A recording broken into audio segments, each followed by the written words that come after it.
Terpidana korupsi APBD Kota Bekasi, Mokhtar Muhammad mangkir dalam pemanggilan KPK guna dilakukan eksekusi pasca putusan kasasi Mahkamah Agung. Untuk itu, tim penyidik Komisi Pemberantasan Korupsi akan menjemput paksa terpidana Mokhtar. KPK juga melayangkan surat daftar pencarian orang DPO ke Mabes Polri guna membantu melakukan pencarian kepada terpidana Mokhtar Muhammad.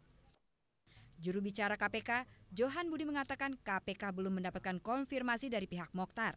KPK sebelumnya telah melayangkan 2 surat untuk eksekusi Mokhtar yang seharusnya dilakukan pada tanggal 15 Maret lalu dan surat eksekusi kedua tertanggal 20 Maret.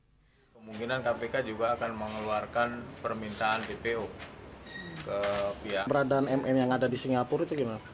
Informasi itu belum masuk ke KPK ya. Kita masih menduga yang bersangkutan masih ada di Jakarta atau Jakarta sekitarnya. Wali Kota Bekasi nonaktif Mokhtar Muhammad divonis 6 tahun penjara oleh Mahkamah Agung dalam sidang kasasi yang digelar Mahkamah Agung. Dengan jatuhnya vonis ini, maka vonis bebas yang dijatuhkan oleh Mahkamah Hakim Tipikor Bandung batal. Mokhtar melakukan tindak pidana korupsi menyalahgunakan dana prasmanan, penyuapan anggota DPRD dalam penyusunan APBD, penyuapan petugas Badan Pemeriksa Keuangan, dan penyuapan tim Piala Penilai Adipura. Sebelumnya upaya KPK untuk menjemput mantan anggota DPRD Kota Bekasi periode 99-2003 ini juga pernah batal karena tim pendukung Mokhtar menggelar aksi demo terkait rencana panggilan paksa oleh KPK. Ratusan simpatisan wali kota non-aktif Bekasi, Mokhtar Muhammad memadati rumah dinas wali kota. Mereka tidak mengizinkan KPK menahan Mokhtar. Simpatisan yang umumnya kader dan simpatisan PDIP ini terus berjaga-jaga di sekitar rumah dinas wali kota. Sejak KPK melayangkan surat panggilan, suasana rumah dinas wali kota Bekasi yang berada di dalam lingkungan pemerintah kota Bekasi terlihat sepi. Tim Liputan Metro TV.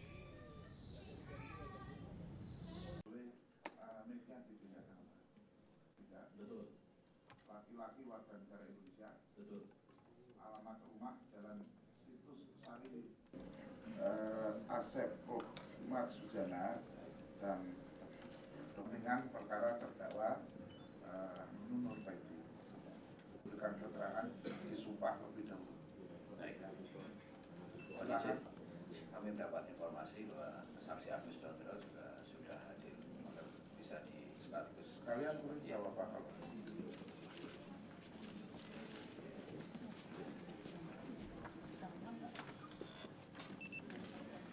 Agus Dondro Praetno. Ya. Saya tanyakan identitasnya lebih dulu ya. Praetno. Betul. Lahir di Batang 29 Agustus 1961. Betul. Kedung Rejo RT 4 RW 5 Proyonangan Selatan Batang, aksi PDI Perjuangan periode 2003-2024 dan tentang yang kemarin insiden di Bangkok dan Jasa Marga. Iya. Nah, saya dengar ini kan Jasa Marga kemungkinan akan mengambil tindakan terhadap petugas pengelola. Ini kira-kira bagaimana Pak tanggapan dan Ya, yang pertama perlu kami sampaikan bahwa beliau terus memantau perkembangan dan berita yang ada di tanah air, Mas Zaki. Walaupun beliau sedang memeriksa kesehatan.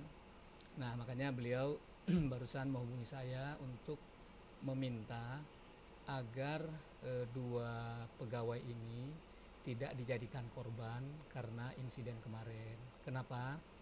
Beliau mengatakan bahwa mereka ini memang melakukan kesalahan, tapi bukan kesalahan yang fatal, yang besar ya. Karena apa? Ini merupakan kesalahan sistem secara keseluruhan. Oleh karena itu, Pak Dahlan secara pribadi pun yang kemarin turut di sana, beliau juga merasa bertanggung jawab untuk itu. Tapi tindakan yang kemarin tiba-tiba beliau lakukan itu merupakan shock terapi, sehingga mengundang manajemen Jasa Marga itu untuk lebih care dan lebih peduli lagi terhadap ahli seperti itu. Diundangnya Direktur Jasa Marga kapan, Pak? Mungkin nanti setiba beliau dari China ya, kembali mendampingi kunjungan Presiden. Seperti Mas Zaki ketahui, beliau kan mendampingi Presiden di Beijing mulai besok tanggal 22, kemudian lanjut ke Hong Kong tanggal 25, berikutnya ke Korea Selatan. Nah, mungkin setiba beliau dari sana nanti tentu akan dilakukan konsolidasi, tapi kita yakin, beliau yakin bahwa sebenarnya Jasa Marga selaku perusahaan TBK sudah memiliki SOP atau sistem yang bagus. Nah, mungkin insiden kemarin itu merupakan sesuatu yang di luar dugaan teman-teman mungkin. Nah, mungkin kalau masih diketahui Pak, apakah ada instruksi khusus dari Pak Dahlan misalnya kira-kira ini pembenahan dari pekerja yang lain ini akan, kalau tidak menjadi korban, apakah nanti akan ada misalnya perbaikan dari sisi pekerja atau dari sisi manajemen Jasa Marga? Iya, tentu perbaikan sistemnya sudah ada. Yang perlu diperbaiki mungkin bagaimana kontrol terhadap sistem yang sudah ada itu.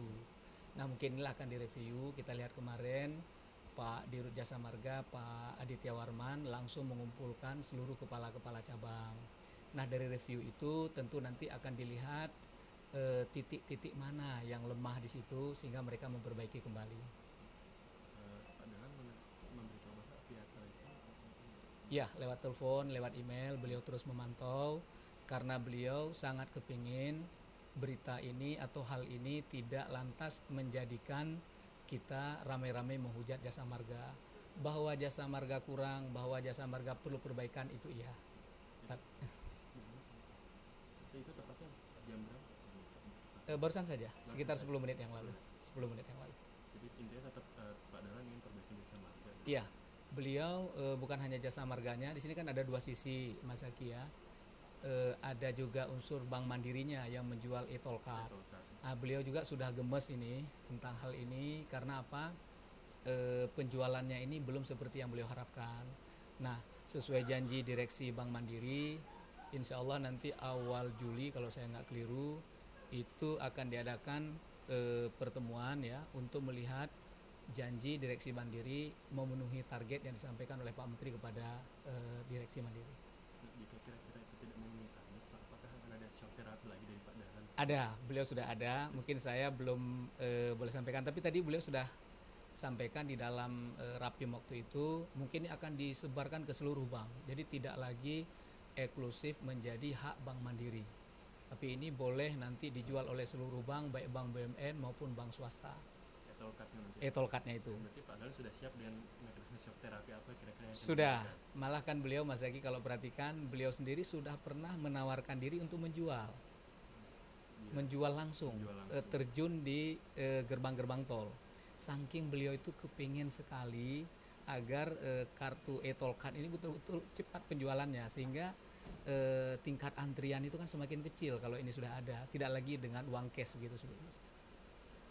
Nah, kemudian rencana kemarin saya juga dengar dari Jasa Marga untuk mengantisipasi kesalahan manusia kemarin akan ada penambahan jumlah gerbang tol otomatis. Yang ini mungkin masih dalam proses. Nah, apakah Pak Dahlan menginstruksikan untuk ini dipercepat? Ya, tentu kalau kita lihat Pak Dahlan, kalau bisa kerja 20 hari, kenapa harus 3 bulan? Kalau bisa kerja 1 hari, kenapa harus menunggu 10 hari?